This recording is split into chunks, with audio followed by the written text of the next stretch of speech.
Whatever you do, do not click off this video because I'm about to reveal to you why Jess Phillips has been removed from the National Inquiry.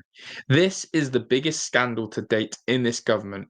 You thought things were bad, the Chinese espionage, Keir Starmer lies. Well, this has just blown all of that out of the water. We have a crisis. We have a need and a must for questions to be answered. And I'm not joking. Labour politicians must face the consequences. Labour politicians must go to jail. And that's not just Labour politicians, but all politicians who have been part of the most scandalous cover up known yet to our government. It's criminal, it's disgusting, and I want to see repercussions. If you love your country, then make sure you hit this subscribe button. If you like the truth, then make sure you hit that like button. And if you cannot stand what you are seeing right now, then get in the comment section and let me know your thoughts. We're on the road to 200 subscribers. You can help me out by doing this. And we're here, as I said, as a channel to talk the truth, expose the truth, and live the truth. Thank you for commenting. Thank you for getting involved. Now let's get into the jux of everything that's happened today. So where's this all begun? The National Inquiry looking into the things that have happened in Oldham and some sensitive information that we can't quite reveal on this platform has meant that the Labour Party have exposed themselves. And what has happened is that lies upon lies have been discovered. Receipts upon receipts have been shown now online in the last few hours. And this is why Jess Phillips has been taken out of the firing line.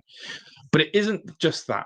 The thing that has riled people up, the thing that has gotten to me, and I'm sure it's going to hit you, is the absolute tone of this woman. The deplorable tone.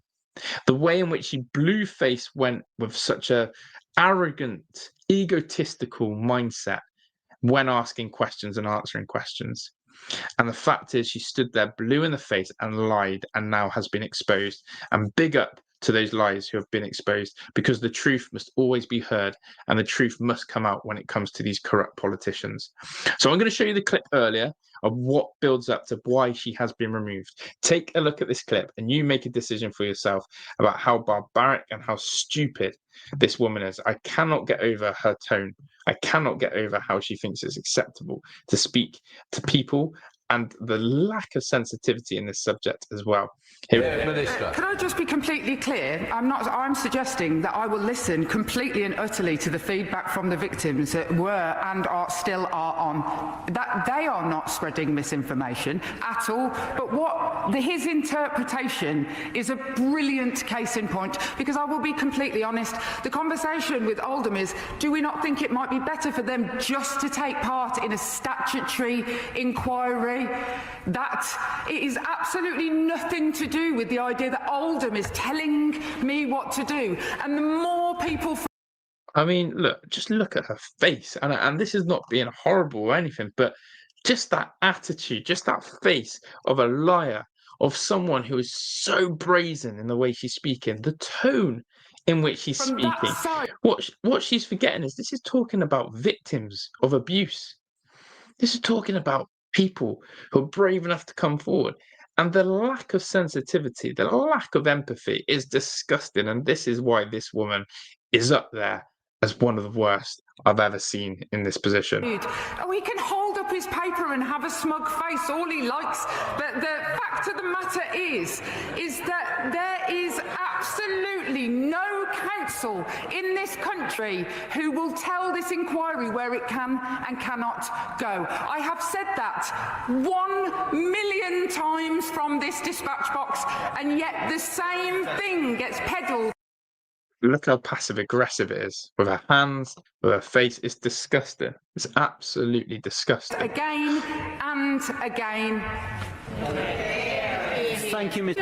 The victims of these crimes were vulnerable children who were ignored and who were gaslit and who were dismissed.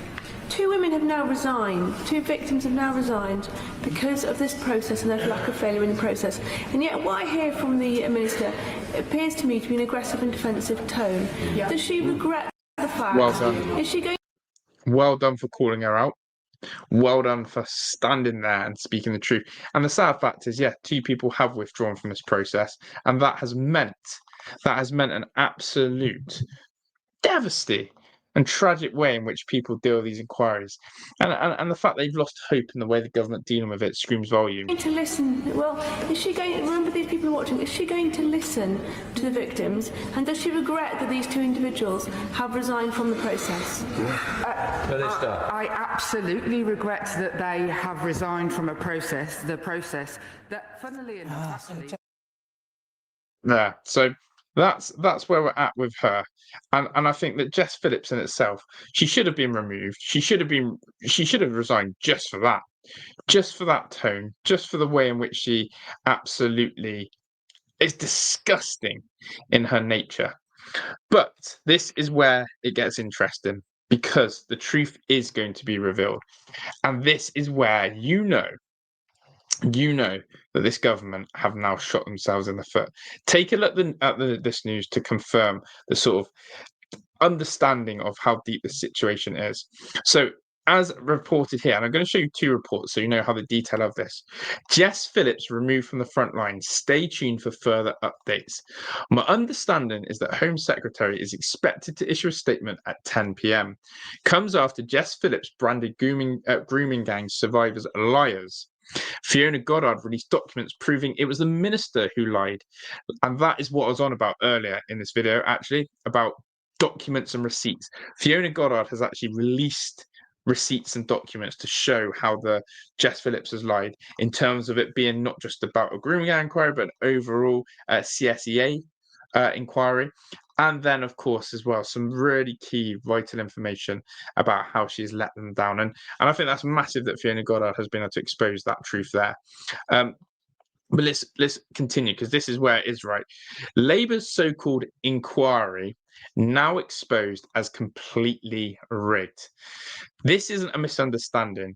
It's a resignation level scandal. A real inquiry could expose those who enabled the industrial scale of Britain's children, and that includes Labour's politicians. It's absolutely heinous. There are, as I said, heads need to roll, people need to be held accountable, and they are talking about prison. They are talking about those who were implicit in it must be given their comeuppance. Here's another article just to prove it. Jess Phillips removed from the front line. My understanding is, as I said, at 10 p.m. This follows Jess branding grooming and survivors liars after they quit the UK Home Office survivors panel, only for Fiona Goddard to release documents proving it is the Minister for Safeguarding Girls who lies. This isn't a misunderstanding, it's a resignation level scandal. But Labour can't risk the truth. They need the rigged inquiry more than anyone. A genuine inquiry could mean prison time for those who enabled the industrial scale of this nation's children, and that includes UK Labour politicians. The fact of the matter is, as I've outlined there, this inquiry is not legit. This inquiry is fabricated, it is false, and it has not been run properly. And that makes you wonder, how many other inquiries have the Labour government and previous governments been in charge of and ran them at a corrupt, unfair, unrelentlessly poor level? This is the start, and I'm sure there's more to come. But this is sickening. She is one of the most deplorable human beings I've ever seen. The tone and way she stood there and tried to speak, that tone-deaf, ignorant, arrogant stance with passive-aggressive nature, sums her up. As we've said, this country is absolutely broken. To have a government that is so brazenly throwing around a corrupt inquiry, a rigged inquiry. How do we go forward from here? That's the big question. Will her being removed and whoever then steps forward steady the ship, or will they make it worse? I'm telling you now, you don't want to be the person replacing Jess Phillips. It's one of the worst messes. This is you can't turn this around. As I said, I hope you enjoy my channel. I hope you enjoyed the way in which we present our content. And if you do, make sure you let me know by subscribing and getting in the comment section. We're up and coming channel. We're here to expose the truth, say the truth, and live the truth. Thanks for talking. Thanks for tuning in. I'm out of here. Ta-da.